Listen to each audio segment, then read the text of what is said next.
पत्रकार परिषदेसाठी आलेल्या सर्व पत्रकार बांधवांचे मी स्वागत करतो, आभार मानतो. महाराष्ट्र राज्याचे आमचे राष्ट्रवादी पक्षाचे नेते स्वर्गीय अजितदादा पवार साहेब यांचा वाढदिवस 22 जुलै रोजी असतो. गेले पक्ष स्थापनेपासून आम्ही तो वाढदिवस मोठ्या उत्साहाने साजरा करत आलो आहे आणि गेली 3 वर्ष मला अजितदादांनी आणि तटकरे साहेबांनी जी जिल्हाध्यक्षपदाची जबाबदारी दिली त्या दिवसापासून आजपर्यंत गेली 3 वर्ष सतत अजितदादांचा 22 जुलैचा वाढदिवस सिंधुदुर्ग जिल्ह्यातल्या 8ही तालुक्यांमध्ये उत्साहात साजरा केला जात होता. परंतु आज मला जिल्हाध्यक्ष केल्यानंतर मला वाढदिवस करण्याची पण दादांनी संधी दिली आणि आज माझं दुर्दैव आणि आमचं सर्व कार्यकर्त्यांचं की त्यांची जयंती आज आम्हाला करण्याची वेळ आमच्यावरती आलेली आहे.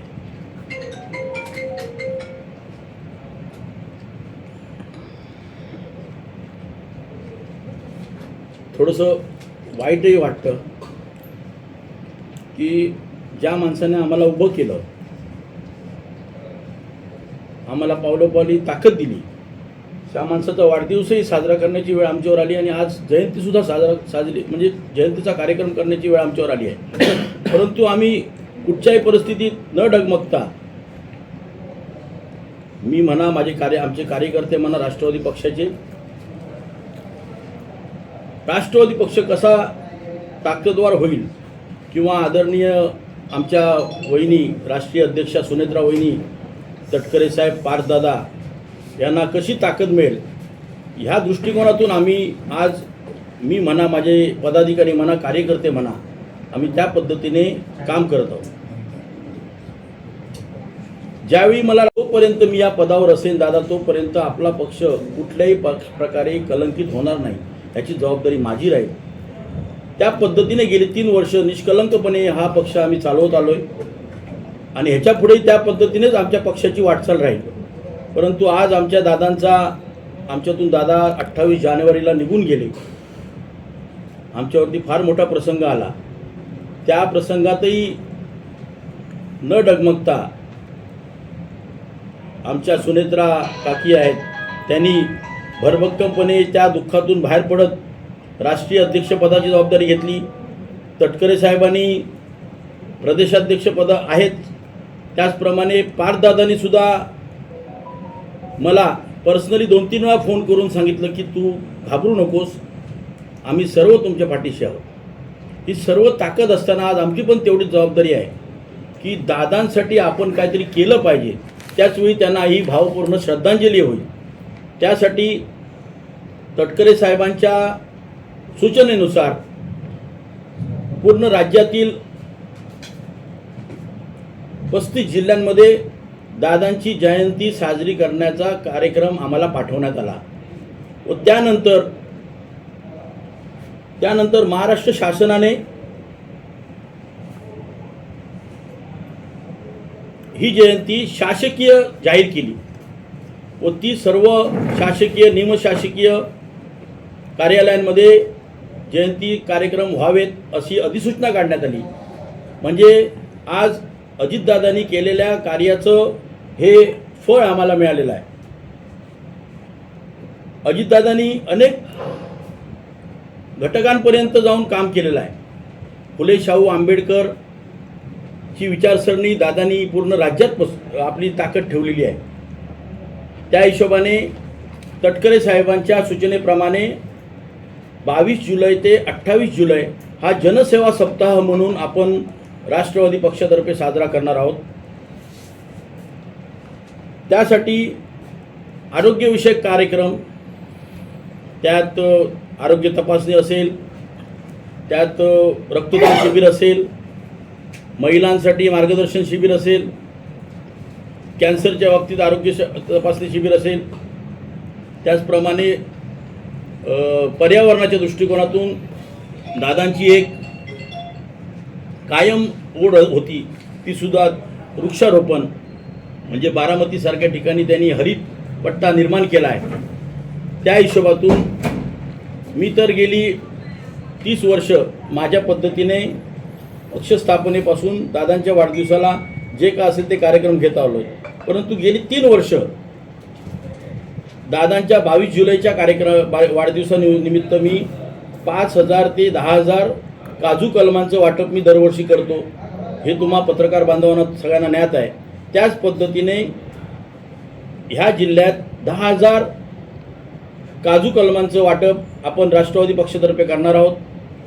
8ही तालुक्यांमध्ये आरोग्य तपासणी शिबिर, रक्तदान शिबिर ह्यासारखे कार्यक्रम आपण घेणार आहोत.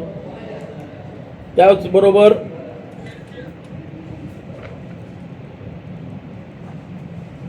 दादांचा अल्पसंख्याक समाजावरती एक प्रकारचा चांगला विश्वास होता. त्या पद्धतीने अल्पसंख्याक संघटनेमार्फत आम्ही त्या अल्पसंख्याक जिल्हाध्यक्षांमार्फत काही समाजोपयोगी कार्यक्रम आम्ही करणार आहोत. त्याचप्रमाणे युवा वर्गासाठी खास करून युवा वर्ग हा दादांकडे आकर्षित होता. युवा वर्गासाठी युवक राष्ट्रवादीतर्फे सुद्धा आपण चांगल्या पद्धतीने जे कार्यक्रम असतील समाजोपयोगी केले जातील. महिला आघाडीतर्फे सुद्धा केले जातील. आमचे जे सेल आहेत, व्हीजीएनटी सेल आहेत, सामाजिक न्याय विभाग आहेत, ओबीसी सेल आहेत, त्या प्रत्येक विभागाला आम्ही कार्यक्रम दिलेले आहेत. त्या पद्धतीने दादांची जयंती कार्यक्रम आम्ही सिंधुदुर्ग जिल्ह्यात 8ही तालुक्यांमध्ये करणार आहोत. आणि येणाऱ्या सोमवारी आज सोडून पुढच्या सोमवारी एक जिल्ह्याचा भरगच्च कार्यक्रम राष्ट्रवादीतर्फे कणकवलीमध्ये वृक्ष वाटप, आरोग्य तपासणी व रक्तदान शिबिर ह्या स्वरूपात कणकवलीतील एका हॉलमध्ये आम्ही मोठ्या स्वरूपात करणार आहोत. त्याचप्रमाणे आमचे राष्ट्रवादी पक्षाचे संपर्क मंत्री, वैद्यकीय शिक्षण मंत्री माननीय हसन मुश्रीफ साहेब व आमच्या जिल्ह्याचे राष्ट्रवादीचे संपर्क मंत्री यांनी महाराष्ट्र राज्यातील जी मेडिकल कॉलेज आहेत, शासकीय मेडिकल कॉलेज, तिथे 8ही दिवस 22 तारीख ते 28 जुलैपर्यंत त्या कॉलेजच्या डीनना पत्र काढून, शासकीय पत्र काढून कार्यक्रमांचं नियोजन केलेलं आहे. त्यात 22 ते 28 तारखेपर्यंत शासकीय मेडिकल कॉलेज ओरोस येथे रक्तदान शिबिर चालू असणार आहे. त्याचप्रमाणे 22 ते 24 तारखेपर्यंत स्तन कर्करोग तपासणी शिबिर महिलांसाठी हे आपल्या मेडिकल कॉलेजला शासकीय रुग्णालय ओरोस येथे मोफत करून देणार आहोत. त्याचप्रमाणे महिलांसाठी गर्भाशय व मुख कर्करोग तपासणी शिबिर 25 तारीख ते 27 तारीख.